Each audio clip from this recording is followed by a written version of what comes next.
Hi folks, you would have seen from the photos that today's theme is purple and floral. Now if you're not a purple girl, perfectly fine, we're going to be able to deal with that because you'll be able to use it for any different coloured fabrics and flowers that you want to. I've just finished potting up these, so we'll put them down and we'll get started. Okay, I'll turn that around that way so it looks pretty. If you can hear a jingle in the background, it's not a Christmas special and it's certainly not fairies. It's Ginny the cat with her bell on. So she wanted to be in the act today and that's okay, we'll deal with that.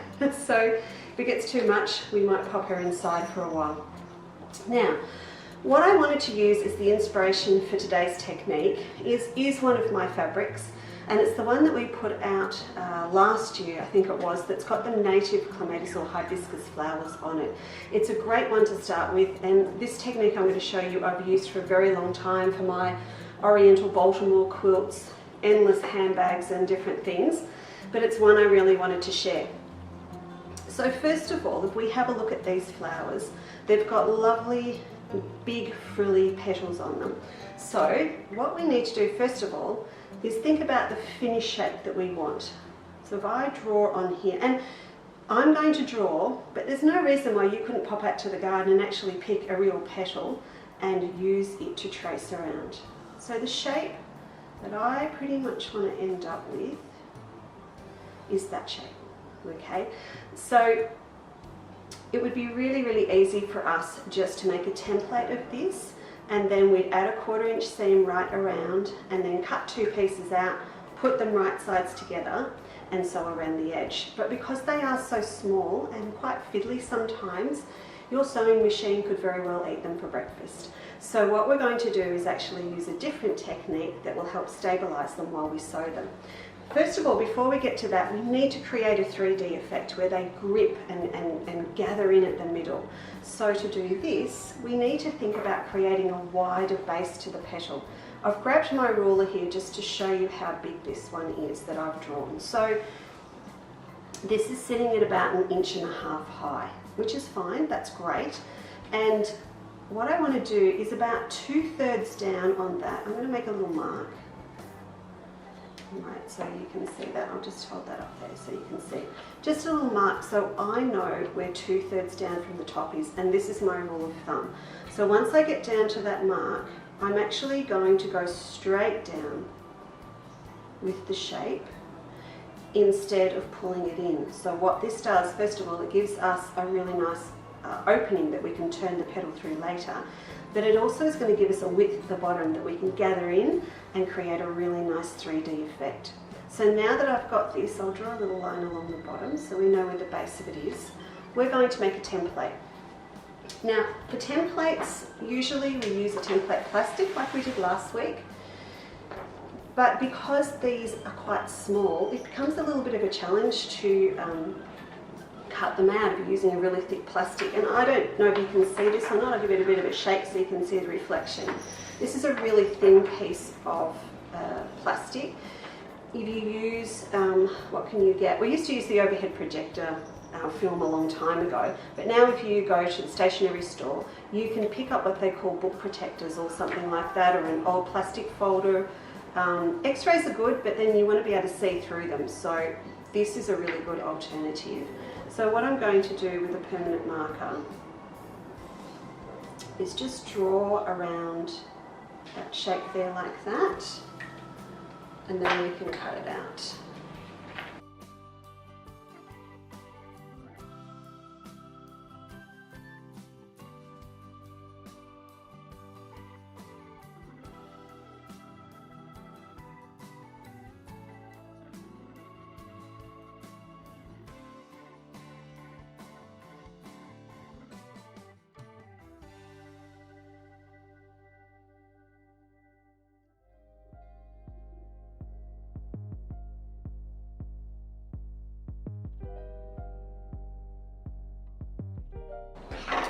Okay, so now we've got our little template cut out. He is little and I'm going to easily lose him. So what I'm going to do is just put a little bit of a love heart on there and colour it in, because then if it hits the table and it's translucent, I'm going to be able to find it again. So now that's ready to go, it's time to choose some fabric. These are just a beautiful little bundle of purple fabrics that I've put together, and these are available on our website as well. So I've got 10 different ones here. Now I'm just going to use one today, but I promise by next week I'm going to have a big cushion made full of these, all of these different colours in this 3D technique to show you. So please be sure you watch next week and hold me to my promise. Let's just choose one out of here. I might choose this one. This is a true clematis colour here. Ginny, you're noisy.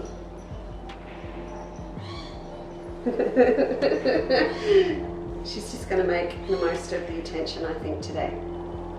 Okay, so this is a really nice long piece. It's the full width of the bolt, so what I'm going to do is just cut half of it off for now so it's easier to handle while we've got the sewing machine. And then we're going to iron it in half, like this, so that it's ready to put our template onto. Okay, so now we're ready to draw these on. Now, I'm going to use a pencil. You can use a Frixion pen or an iron-off one, but just keep in mind you're not going to see the pen when you're finished. So you can use a pen or pencil if you want to. So I'm just going to draw around this one. Can you see that okay? You probably can't. Let me use a Sharpie, which is never going to come off, but it is purple, so it's not going to show on the other side. That's better. What I would like you to do is set the straight edge of the template right on the raw edge of your fabric where it opens, not on the fold side where you've got both your raw edges. And then just sit the petals about ½ an inch apart. It doesn't need to be a huge space because of the way we're going to sew and cut them out. Now, you can do as many petals as you like, and this is one of these great things to do while you're watching television, having a cuppa, waiting for the pasta to cook, waiting for your recipe that we're doing today to cook. So I think that'll about do us. I want about 5 or 6 for my, that's 6. I want about 5, 6 or 7 for my flower that we're doing today. So there we go, they're all drawn on. That's all we need to do to prepare, and now we can get the sewing machine out. Okay, so we've got our machine set up, ready to go. And we've got our bright lights on, and so you can see what I'm doing. So I've actually got our fabric here with our templates that are drawn up into our petals. So the lines are on here ready to go. And I'm going to sew right on the line. Now, I've popped onto my machine, and Kate's going to come around and show you. I've popped onto my Bernina a number 20 foot, and this is an open toe foot, so I can see where I'm going. There are other feet that you could use as well. There's a really good one called a number 23 that's a clear embroidery foot as well. So, but this will do fine for us for today. So what I want you to do is sew right on the line. You can use a matching thread. I've got a slightly different purple in so that you can see it. But a matching thread, when you turn them through, is going to be beneficial. You wouldn't want a red or a black in haste for this particular project. And then I'm going to turn my stitch length down to about 2, because when we turn them through, we're going to put a little bit of pressure on those seams, so you want a really nice tight stitch. So we're now going to sew right on the line, and you'll need to go slow, girls. So I'm going to set my machine so that every time I stop, the needle is down. I'm just going to edge my way slowly around, and that's also why having a smaller stitch is going to make your life easier. Now, as you go around them and you've got the music on, or you're talking with a friend on FaceTime or something, you may stray from your lines that you have drawn. And this is where I'm going to say Mother Nature is not perfect. So it's actually going to be beneficial to you if all of your petals are a little bit different. They don't have to be the same for a flower like this. Now, as I get back down to the base, so I've left this part open here. Mental note, Kate, can we please do my nails before next week and not a weekend of gardening? Okay, I'm just going to chop that thread off out of the way. So now we're up to the next petal. You really don't need to cut your thread, but what I would like you to do is just a little reverse stitch or a finishing stitch to secure the base, and then we can turn our fabric around and just shortcut down to the next one and start again. So it can all be done in one piece. There we go. I didn't do it on the first one, but that's okay. So I'm going to get these sewn now, and then I'll show you what we do next.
Okay everyone, I've finished sewing all of my petals now, and I have given it a really good iron as well, so it's nice and flat and it's set all of the stitches.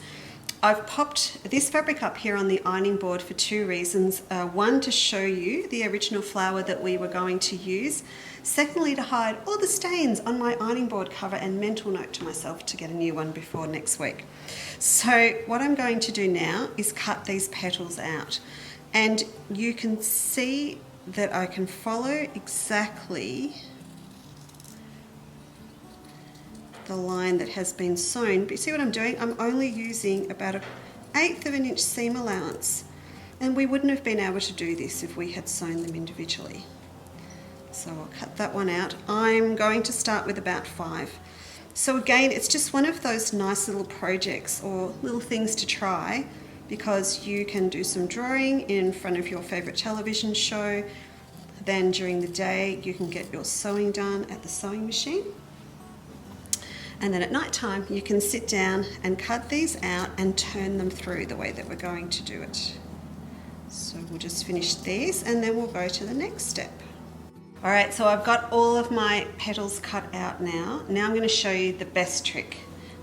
And I learnt this one actually when I got dragged kicking and screaming to a miniature teddy bear class. I got a gorgeous 1-inch high teddy bear out of it, but the priceless thing I got was how to turn small things through. So what you're going to need is a pair of forceps, and it doesn't matter what size they are. If you've got a friend that's a nurse or something that may be able to get you some, but otherwise they are available from craft and quilting shops like us, or a hobby tool shop or something like that. So with these, what we're going to do is actually pop the forceps up inside the petal.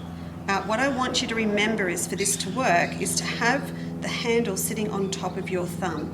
If you go this way, you've got nothing to grip, but if you go this way, you can open up the teeth, just pop a little bit of the petal inside the teeth, and then you can pull the petal over the top, just like that. It's so much easier than trying to turn it out just with your fingers through the opening.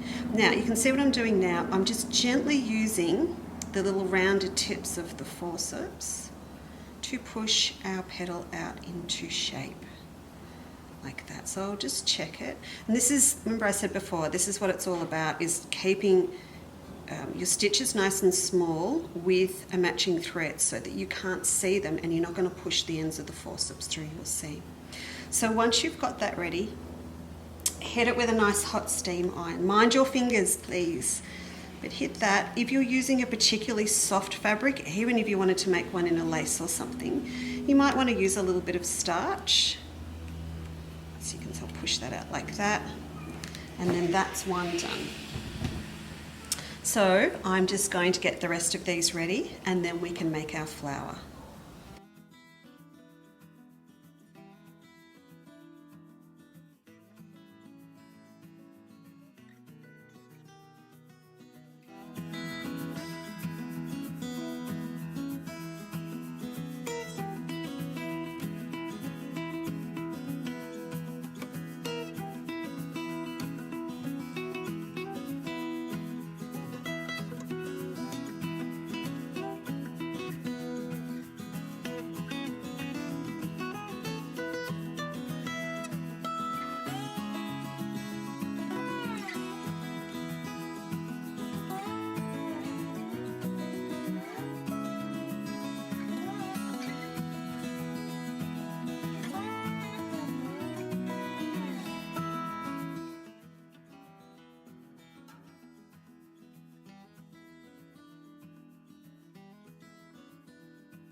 Right, so now we've got all our petals turned through and pressed, and we're ready to make them 3D.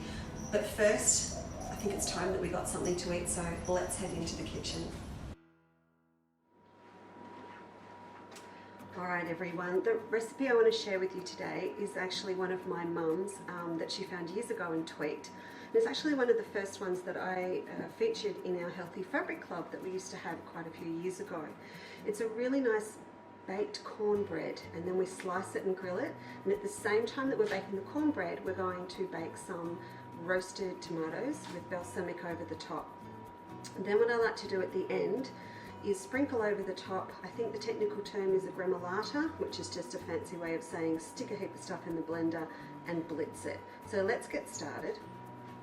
I've got my plain flour in here and my polenta, my baking powder and my raw sugar, and into there we're going to add 300 mils of buttermilk. Now if you can't get hold of buttermilk, you can use normal milk and just add a little bit of vinegar to it to sour it off. But I'm finding now, particularly with this recipe, it's much better to use maybe a mix of cream and milk together, maybe 50-50, and then put the vinegar in, because it's got a really nice viscous consistency to it, and that does add to the texture of the recipe. So we're going to pour that in there. This is where I realised if we're going to do cooking things, I need to buy some new utensils because my Pyrex jug's looking a little bit on the sad side. Alright, the next thing we're going to do is add an egg, so just a tick, I'll grab one. We're sitting down the other end of the windowsill from our recipe last week. Alright, so we're going to crack our egg in. And that is all that we need to make our cornbread. So you're just going to give it a really nice mix. I like to use a wooden spoon to get it to all go together in the bowl. It's just a really nice recipe that's very, very versatile.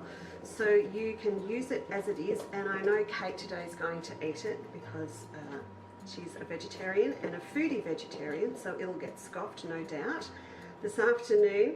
But also you can add to it, so if you wanted to make it with some polenta on the side or some bacon on the side, some grilled chicken would be really nice as well.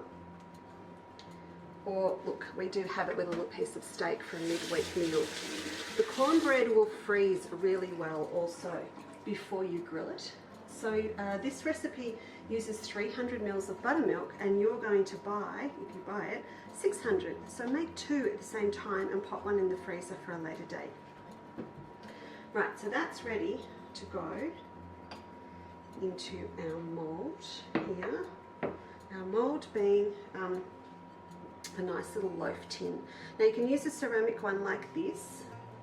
You're going to be fancy and pull it out of the oven when you've got someone with you, or you can use a tin. Actually, you know what, I'm going to use the tin for now because then I can use the ceramic one for my tomatoes.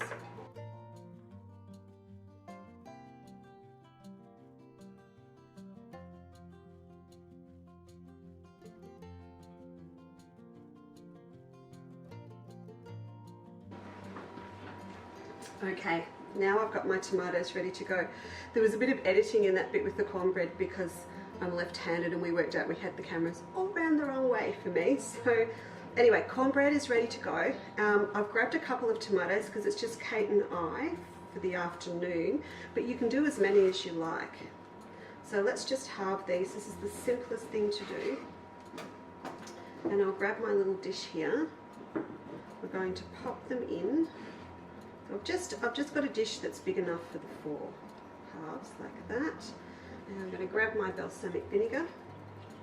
You can season them with a little bit of salt if you want to. I know my friends in Spain would be horrified that I'm not putting salt on them, but because we're going to put our lovely flavouring over the top later, I think I'll give it a miss. Alright, so they're ready to go in the oven with our cornbread. Alright, now that we've got our cornbread and our tomatoes in the oven, we can come back and get this flour finished. Now, what we're going to do is create the 3D effect.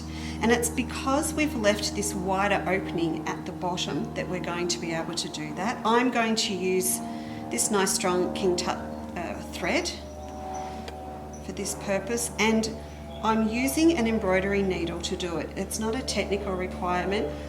I'm doing it because I wanted you to be able to see the needle. I won't always be able to do that, but today we can do it. All right, so what we're going to do is pleat. I wouldn't say gather, but pleat up the base of our flower, because if the stitches are too small, we won't be able to get it to pull in nice and tight. So you can see that it's just a straight, I only got 2 or 3 stitches right across, and then we're going to give it a good tug. You can see it pulls up nice and tight, and I'm going to go through a couple of times, and I'm going to use this last loop from my stitch just to secure it off. And then when you have a look, can you see that now we've got a little bit of a 3D effect? You see that? I'll hold it up closer to that camera for you. You've got a little 3D effect. So the thing is, the wider the base of your flower is, the more 3D it's going to become. Because I'm using quite a few petals for this particular flower, I don't want too much 3D. Just a little bit will give us the effect I'm after. So let's get all of these sewn.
So now we've got all of our petals sewn up at the base, and you can start to see how our flower is going to come together.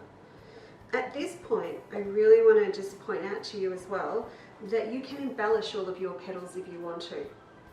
So before you gather up the bases of them, you could do some hand embroidered stamens onto them, add some beads, a little bit of machine sewing as well, or get out the bejewelers and put some crystals on if you're doing them for an evening bag. I'll keep this one plain for now, but again, remember next week I have promised you something special using lots of these flowers, and I'll do some examples of that on that for you. Okay, so we're going to pick up 2 of our petals and overlap them at the base. Again, you're going to want a nice strong needle, and you can see I've got my thimble on because we're going to put a little bit of force behind. So I'm going to bring our needle up, and it's just a case of doing some tacking stitches just to hold those together. All of those little gathered centres and things, you're going to be able to cover those up with a button or a Suffolk puff or a little circle later on. So those 2 are together. So I'm going to add the next one in, like that.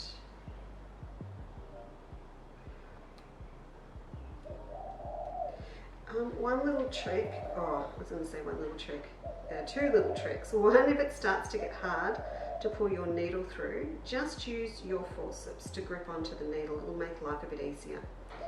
There you go. And the other little trick, if you have ordered something online lately, haven't we all, and you've got some of that really good polystyrene packaging in there, keep a few squares of it, because a little bit like doing cake decorating, you can pin your flower onto it to hold it all in place and have a look at what it's going to look like before you sew it all together. And you can just peel those petals off one at a time and add them in. Okay, so you can see what I'm doing. I've put a couple over the top and I've put a couple under, and we're just slowly building our flower up. As well as embellishing, you can layer up your flowers. So you can make your first one, and then on the photocopier or just by hand, make a slightly larger template or a smaller one and make 2 flowers and layer one on top of the other in a contrasting fabric, and that will look gorgeous. And if you haven't worked it out by now, instead of doing what I did and just taking one strip of fabric and ironing it over right sides together, you could use 2 different strips, and I do that a lot, so that you've got different colours on each side. Then you've got a choice of which way up you position them in your flower, or if they tend to kick over, you'll see another colour underneath, which is special. Right, I think I'll pop that last one on top. They are just held together by the centre at the moment, and there is a lot of movement in it. So when you come to secure it down onto a handbag, a purse, a quilt, a wall hanging, a cushion, whatever you decide to make, the extra stitches that you will do to tack it onto that project will help secure it a little bit more in place. There we go. So I'm going to be honest with you, it's not too bad. So there is our clematis flower, and we've taken it from these ones here. So you can immediately see that if I had sat down with my petals and added in some metallic gold thread or stitching over now, I would have an even better representation. If you are a girl that uses intense pencils or fabric paints as well, then the sky's the limit, and you'll be able to brush paint your petals as well and get some beautiful shading happening. So I know what you're thinking, Lisa, what are we going to do about the centre? I'm going to show you a little quick trick now, and then we can come back another time and talk about Suffolk puffs as well.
So there we go. I've got that little centre in there now, if you can see it. A couple of little loose threads just to finish off, but I'm quite happy with that, and I may even come back and add some beads into this one. So now that we've finished off our first flower, I think we might head back into the kitchen and see how the cornbread and the tomatoes are doing.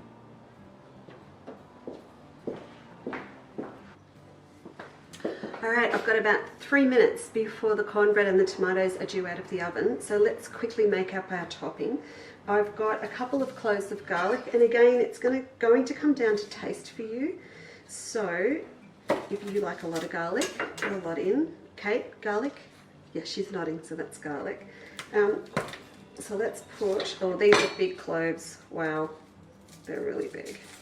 Let's get this peeled. I've learnt this trick where you squish it and then it's easier to get the skin off. There you go, that's a huge clove. So we'll just give this a little bit of a chop to get it started, and we'll put it in our little blender. And I think we'll have 2. And then we'll eat this, and everyone will know what we have been eating. There we go. Worked like a charm. Okay. So we're going to pop 2 cloves in. And it is also that time of year when we need to think about planting some garlic into the garden, I think. Pop that in there. Then I've got about 1/4 cup of walnuts. If you're not a walnut fan, you can use almonds or a different nut if you like. So pop those in there. And then we're going to grate some lemon. Right, lecture for the day. If you do not have parsley growing in your garden yet, please put some in. There is no excuse if you have a balcony, a front door, porch or something, you can put it on. It is the easiest stuff to grow. A punnet of parsley is going to cost you about, a good punnet, about $4, and every time you buy a bunch it's going to cost you $4. I will show you in the next couple of weeks my ramshackle parsley patch out the back garden, but really I just love having it available all the time. So this recipe calls for about a cup, and I've got some flat and curly here because I've got them both growing, but it doesn't matter which one you use. If you want to make it taste a little bit different and a bit fresher as well, you could sneak in a little bit of mint if you wanted to. I'm going to pop all that in here. I suppose it's really like a pesto as well, and I think you could use it on anything, not just what we're doing today. You could use it on fish, you could use it on steak, chicken, anything. Alright, that's all in there. Now, I'm going to give it a blitz first. It's going to be very noisy, and then if it doesn't all come together, you can always pop in a little bit of lemon juice from your lemon as well.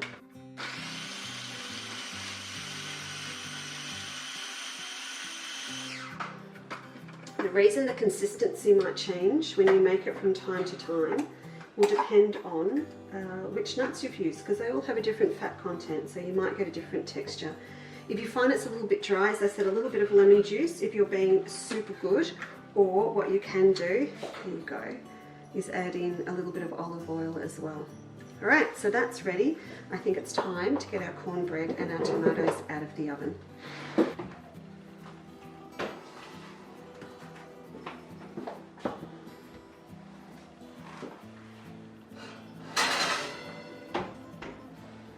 Alright, there we go. So we've roasted our tomatoes and cooked our cornbread all at the same time, which is a really nice thing to be able to do. And don't forget what I said before, you can do an extra loaf and pop it in the freezer for another day. Now let's loosen this up. Just cut around the edge here. If you are using a loved tin, remember to give it a little bit of an oil first. Oh, and just touch those, they're still hot. So we'll turn our cornbread out onto our board. If you have left it in long enough just to get a really nice brown crunchy surface, that's gorgeous. And if you do that, you might need to use a serrated knife to cut it. So I'm going to cut this into 1/2 inch, 1.5 centimetre cuts. And this is the point where I pray it looks good in the middle. And it's good. Okay, so you've got a really nice fluffy texture, and that is because of the amount of baking powder that you're putting in with your plain flour. Kate just pointed out before too, could we do a few different things with it? Yes, we could. You could put some fresh parsley actually through your cornbread, or if you like a little bit of heat, some chili flakes work really well also. Now what I'm going to do, just move these tomatoes out of the way, is grill the cornbread as well. So if you make your loaf well ahead of time and then you want to reheat it, it'll serve two purposes at once. One little trick, and we'll turn on our stove, one little trick is to sprinkle it with a little bit of icing sugar. Now it's going to add a little bit of sweetness to the cornbread, and also it's going to burn so that you get those really nice charred grill marks if you're using a grill pan. If you've got a flat frying pan as well, it'll look great, and also you could do it on the barbecue if you wanted to.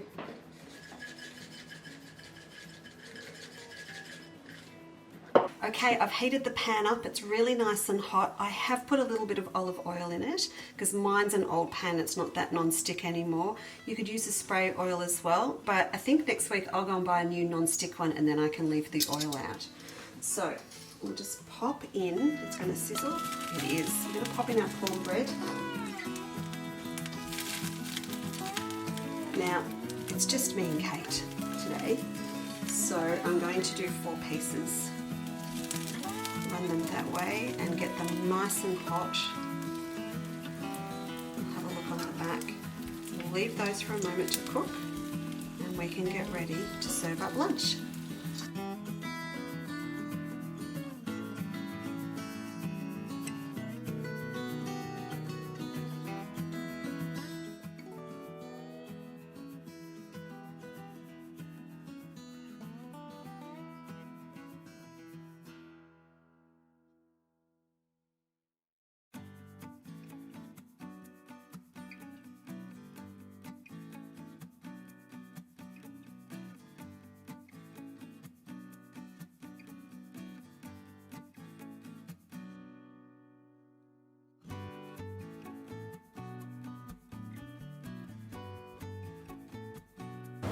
Okay, I think our cornbread's ready, so I'm going to pop these down. I was going to use a really fancy plate, but seeing Kate and I are eating together, I've pulled out the white ones that we use every day, and she's sick of hearing me saying I've got an excuse to buy new plates. So let's get our cornbread plated up.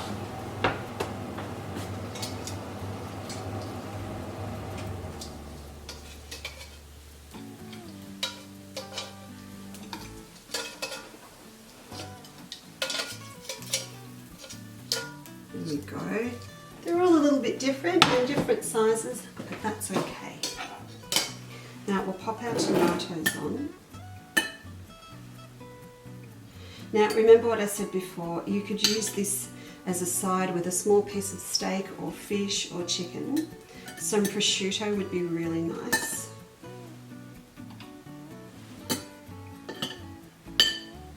There we go. Set that aside. Now we've got this yummy power packed flavour to pop on here.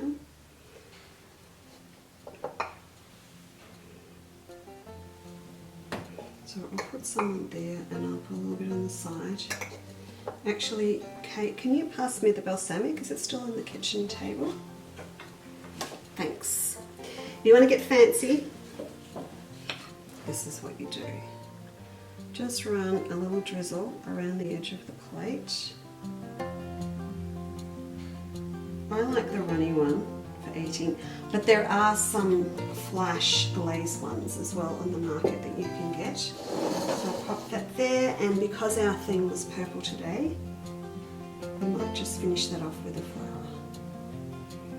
There you go. So that's all done. I hope you enjoy it. I hope you find a use for it and stick it in your little repertoire of quick recipes to use. Thanks so much, and let's get back to some sewing.